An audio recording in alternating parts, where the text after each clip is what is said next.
দিয়ক নাজিবুৰ ৰহমানক ফাঁসি দিয়ক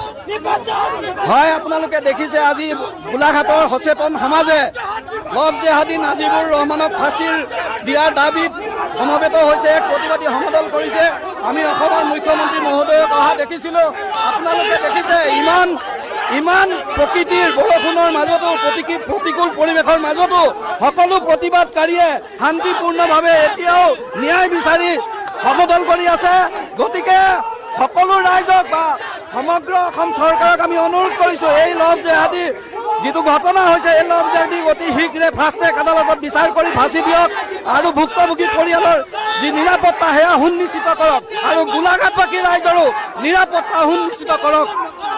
মুখ্যমন্ত্ৰী হিমন্ত বিশ্ব শৰ্মা এই মুহূৰ্তত আহি পাইছে গোলাঘাটৰ শ্ৰীমন্ত নগৰত। এয়া হৈছে মুখ্যমন্ত্ৰীগৰাকীৰ বাহন।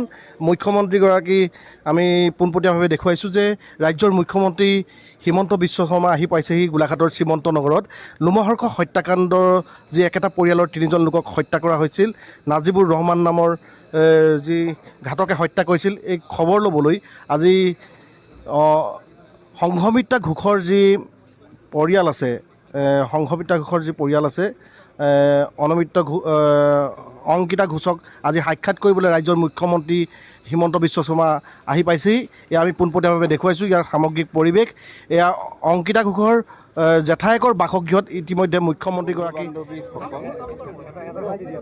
যোৱা 24 তাৰিখে গোলাঘাট চহৰত যি অংকিতা তেখেতকো মই সাক্ষাৎ কৰিলোঁ, আমাৰ সমবেদনা জনালোঁ, গোটেই ঘটনাটোৰ বিষয়ে বুজ লোৱাৰ বাবেও চেষ্টা কৰিলোঁ আৰু ঘটনাটোৰ উচিত তদন্ত কৰি খুব সোনকালে চাৰ্জশ্বিট কৰি স্পেচিয়েল কোৰ্টৰ আবেদন কৰি আৰু স্পেচিয়েল পাব্লিক প্ৰচিকিউটৰ এপইণ্টমেণ্ট কৰি সোনকালে যাতে আমি কঠোৰতম শাস্তি আইনৰ জৰিয়তে দিব পাৰোঁ তাৰ বাবে মই আমাৰ SP আৰু ৰেঞ্জ DIGৰ লগত আলোচনা কৰিছোঁ আৰু মই নিশ্চিত যে আমি যিয়ে এই নিৰ্মম ঘটনা কৰিছে সেই দোষীক আমি উপযুক্ত শাস্তি আমি দিব পাৰিম। আপোনালোকে গোটেই ঘটনাটো জানে যে যিগৰাকী পৰিয়ালত যি তিনিগৰাকী সদস্যক হত্যা কৰা হ'ল, এই পৰিয়ালটো হিন্দু সম্প্ৰদায়ৰ পৰিয়াল আছিল আৰু যিগৰাকী ল'ৰাই এই গোটেই ঘটনাটো কৰিলে বা কৰাৰ অভিযোগ আহিছে তেওঁ ইছলাম ধৰ্মত বিশ্বাসী মুছলমান সম্প্ৰদায়ৰ ল'ৰা আছিলে। প্ৰথম চিনাকি হওঁতে ফেচবুকত ৰিমন বৰা এটা হিন্দু নামেৰে চিনাকি হৈছিল আৰু প্ৰথমবাৰ কলিকতালৈকে পলাই লৈ যোৱাৰ সময়তে ছোৱালীজনীক ড্ৰাগছ খাবলৈ শিকোৱা হৈছিল আৰু ল'ৰাজনে নিজেও ড্ৰাগছ খাইছিল আৰু সৈতে সৰু সুৰাকৈ জড়িত আছিল বুলিও কিছু খবৰ আমি পাইছোঁ। ছোৱালীজনীক ইনজেক্টেবল ড্ৰাগছো দিয়া হৈছিল আৰু সেই ধৰণে ছোৱালীজনীক বশ কৰাই হওক বা আন যি ধৰণে হওক ছোৱালীজনীক এটা সময়ত গৰ্ভৱতী কৰা হৈছিল, সন্তানৰ জন্ম হৈছিল। যেতিয়া ছোৱালীজনীয়ে ল'ৰাজনৰ ঘৰত থাকিবলৈ গৈছিল, ছোৱালীজনীক নিৰ্মমভাৱে অত্যাচাৰো কৰা হৈছিল আৰু এটা সময়ত ছোৱালীজনী পুনৰ পিতৃ মাতৃৰ ঘৰলৈ সন্তানসহ উভতি আহিছিল। ল'ৰাজনে ছোৱালীজনীক অত্যাচাৰ কৰাৰ কাৰণে ল'ৰাজনৰ ওপৰত পুলিচে একশ্যন লৈছিল, জেলত দিছিলে আৰু জেলৰ পৰা ওলাই অহাৰ পিছতে এই গোটেই ঘটনাটো সংঘটিত হ'ল। অত্যন্ত দুখদায়ক ঘটনা, মৰ্মস্পৰ্শী ঘটনা আৰু মই সকলোকে আশ্বাস দিছোঁ যে আমি কঠোৰৰ পৰা কঠোৰতম ব্যৱস্থা ল'ম আৰু এই ক্ষেত্ৰত আমি দোষীক ৰেহাই পাব আমি নিদিওঁ আৰু আমি সকলোখিনি কৰিম। মই এটাই অনুৰোধ কৰিম যে সাধাৰণতে এই ধৰণৰ ঘটনা এইটো লৈ মই আগৰ পৰাই চিন্তিত হৈ আছোঁ যে ফেচবুকত নিজৰ ধৰ্মীয় পৰিচয় লুকাই ছোৱালীক বিয়া কৰোৱা পৰ্যায়লৈকে লৈ যোৱা হয় আৰু শেষত এনেকুৱা এটা পৰিৱেশ কৰি দিয়া হয় যে ছোৱালীজনী ঘূৰি আহিব নোৱাৰে বা ঘূৰি আহিলেও সমাজে গ্ৰহণ নকৰে। এনেকুৱা এটা পৰিৱেশত ছোৱালীজনীয়ে আল্টিমেটলি ধৰ্মও পৰিৱৰ্তন কৰে আৰু সকলোখিনি ত্যাগ কৰে বা আন এটা জীৱনত তেওঁলোক চামিল হৈ পৰে। মই এটাই অনুৰোধ কৰিম যে আমাৰ জীয়ৰীসকলক, ছোৱালীসকলক, মোৰ কন্যাসকলক যে জীৱনটোক ইমান সহজভাৱে ল'ব নালাগে। ফেচবুক বা আন ছ'চিয়েল মাধ্যমৰ জৰিয়তে ইমান সহজতে মানুহৰ লগত বন্ধুত্বও কৰিব নালাগে আৰু এটা ধৰ্মৰ লোকে আন এটা ধৰ্মৰ লোকক বিয়া কৰোৱাৰ আগতে বহুতবাৰ চিন্তা কৰি লোৱাৰ প্ৰয়োজনীয়তা থাকে, কাৰণ আমি দুটা বেলেগ বেলেগ জীৱন ধাৰাৰে আমি আৰম্ভ হওঁ।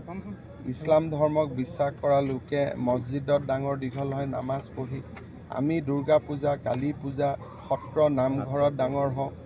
সংস্কৃতিৰ বহুত পাৰ্থক্য থাকে আৰু অকণমান সময়ত এনেকুৱা সিদ্ধান্ত আমি যৌৱনৰ কোনোবা এটা মুহূৰ্তত ল'লেও দীৰ্ঘকালীন ভিত্তিত ই কেতিয়াও বহুত বেছি সফল হয় তেনেকুৱা ধাৰণা নহয়। আগতে আমাৰ অসমত পুৰণা সময়ত যেতিয়া স্পেচিয়েল মেৰেজ এক্টত বিয়া হৈছিল, কোনেও কাৰো ধৰ্ম পৰিৱৰ্তন নকৰিছিল, নিজৰ ধৰ্ম নিজে থাকিছিল, বিয়া কৰিছিল। কিন্তু আজিকালি এনেকুৱা বিয়াত প্ৰথমেই কণ্ডিশ্যন দিয়া হয় যে ধৰ্মটো পৰিৱৰ্তন কৰি ল'ব লাগিব, মন্দিৰত গ'লে আপত্তি কৰে। এই ধৰণে যেতিয়া এটা পাৰ্থক্য আৰম্ভ হয়, সেই পাৰ্থক্যই এটা সময়ত চৰম পৰ্যায় পায়গৈ। এক্সেপশ্যনো আছে, তাৰ মাজত হয়তো দুই এটা ভাল কৰিও চলিছে। সেইকাৰণে মই এটাই কথা ক'ম, এইবিলাককে যেতিয়া আমি লাভ জেহাদৰ কথা কওঁ তেতিয়া আমাক বহুত মানুহে প্ৰশ্ন কৰে যে লাভ জেহাদ ক'ত আছে, ক'ত লাভ জেহাদ হৈছে, এনেকৈ ওলোটাই আমাক সমালোচনা কৰে।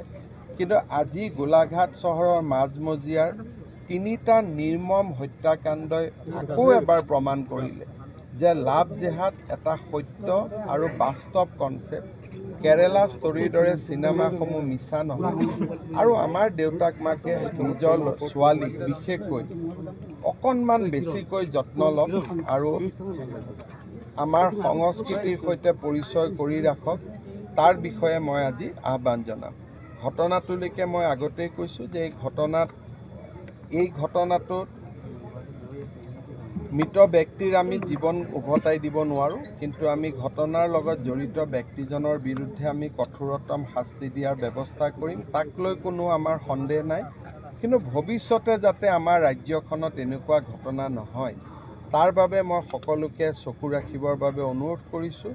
আৰু ইভেন ল'ৰাবিলাকৰ দেউতাক মাককো মই অনুৰোধ কৰিম যে এনেকুৱা যেতিয়া নিজৰ ল'ৰা অপকৰ্মত নামে, ল'ৰাক যাতে আপোনালোকে উৎসাহিত নকৰে, কাৰণ এই ঘটনাবিলাকে আমাৰ দূৰত্ব বঢ়ায়, এই ঘটনাবিলাকে সমাজত অশৃংখলতা আনে, সমাজত বিশৃংখলতা আনে আৰু আমাৰ দূৰত্ব বঢ়ায়। গতিকে ল'ৰাৰ দেউতাক মাকেও যাতে এইবিলাকত কোনো অনুপ্ৰাণিত নকৰে আৰু লাভ জেহাদৰ দৰে ঘটনা যাতে অসমত আৰু নহয়, তাকেই মই কামনা কৰিছোঁ।